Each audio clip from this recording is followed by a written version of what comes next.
Hi, it's your coach Joe Lucas. Welcome to Tuesday. Welcome to December 5th. And my gosh, the last month of 2017. Hey, hope you're doing well. And hey, the ball's going to be dropping before we know it. So let's kind of get into a couple things today for this quick video. Number one is this is definitely the time of year where you have to make a decision on what I call planning to do your business plan. So whether you're going to come join me in Orlando in early January, you're going to go off and sit in a cafe somewhere with a yellow pad and write out some goals. Hey, whatever serves you, that's your prerogative.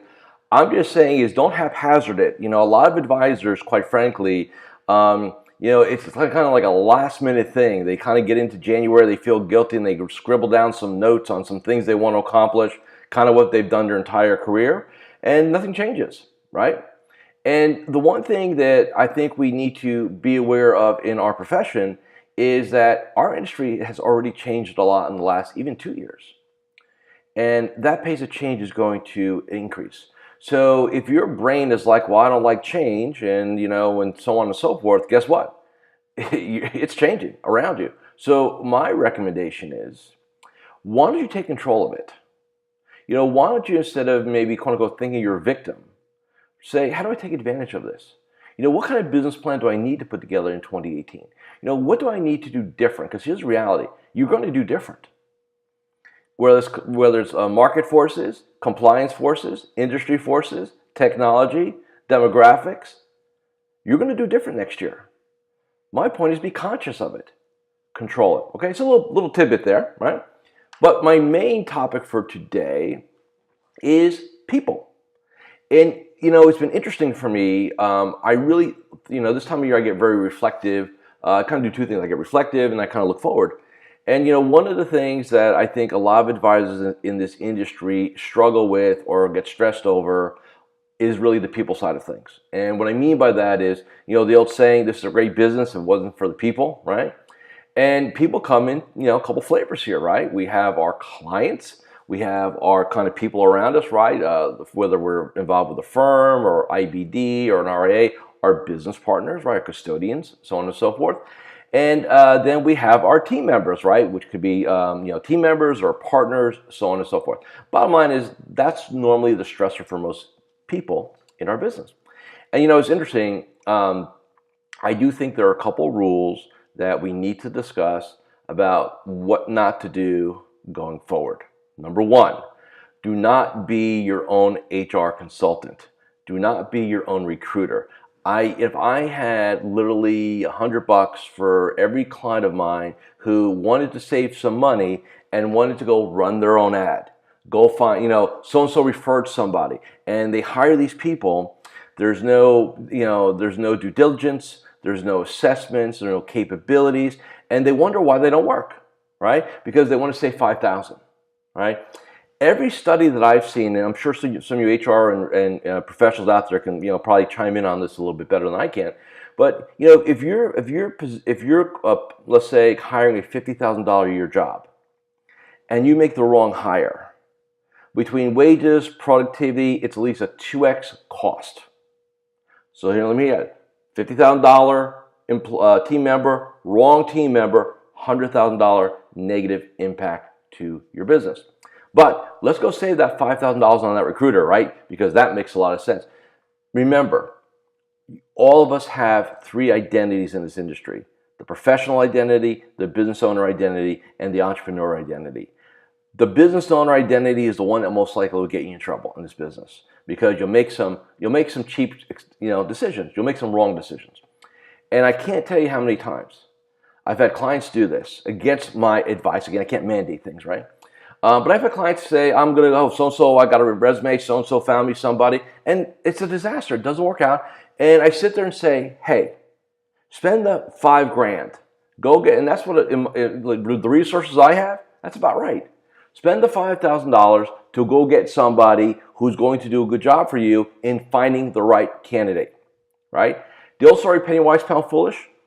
This is like the number one example of it, right? Because let's face it, and you've heard me say this, the people around you, your team, does one or two things. There's only two boxes. They either propel your success or they retard your progress. Period. So if you don't have the right team around you, number one, because are they the wrong people, or do they have the wrong leadership?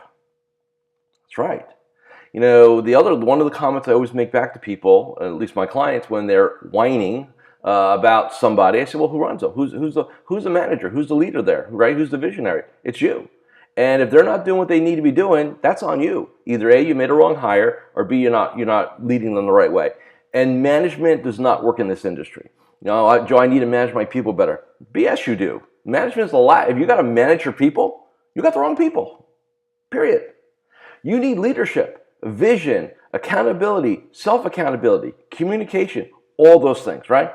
And so I think a lot of us, you know, let's face it, you get in this industry because you want to help people, maybe like the stock market, maybe like portfolios, maybe like planning.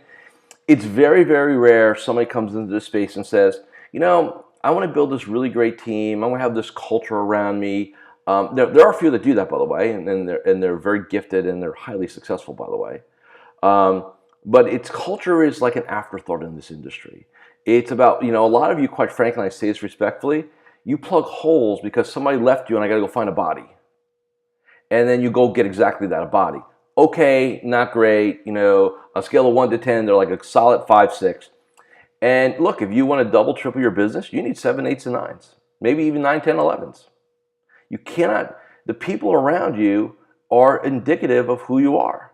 So what you need to do is really look at, you know, how do I deal with people? And again, let's just talk about your team, right, for a second. How do I look for talent? You know, and when I find talent, how do I evaluate that talent? You know, I'm not a big fan of sports metaphors because not everybody gets them, but look, it's the same thing in a professional athlete. Who, you know, whether it's a free agent or draft, who are we going to select? How are we going to evaluate them? How are we going to pay them? There's really no difference in this industry. Who are we going to select? How are we going to evaluate them? How are we going to comp them? Same thing. But if you're doing the evaluation, number one, you're not objective, right? Because you may have a hole in your team, right? You get seduced by somebody who's just a really good interviewer. And believe me, it's fascinating. The people that interview really well, a lot of times, are not the best team members because they're good here. They're not detail oriented. They make mistakes. They're not motivated. They're not, you know, but they interview well, right? You don't want that. You want somebody who's going to be with you for 10, 20 years, right? So I'm just asking you to go into 2018 and your brain looking, all you know where you are.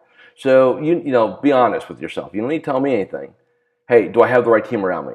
If not, one of the goals for 2018 is to put the right team around me. And if that is a goal for 2018, then let's change the process of how we go ahead and find those people. So therefore, I get the right talent. You know, you don't want to be your own doctor. You don't want to be your own lawyer. You don't want to be your own recruiter or an HR person. Flat out telling you right now, bad idea. Okay? So just some thoughts for today, and just wrapping up real quick. Let's make sure that you kind of have some decision making on how you're going to do planning, whether you're going to come see me in Orlando in early January, you're going to go ahead and acquire our system when we launch it, or you're going to go do your own thing. Whatever it is, I'm here to serve you, but let's make sure you have a plan so you're not scrambling come January 1st, what the heck am I going to do, right? Let's make some decisions this week. See you soon.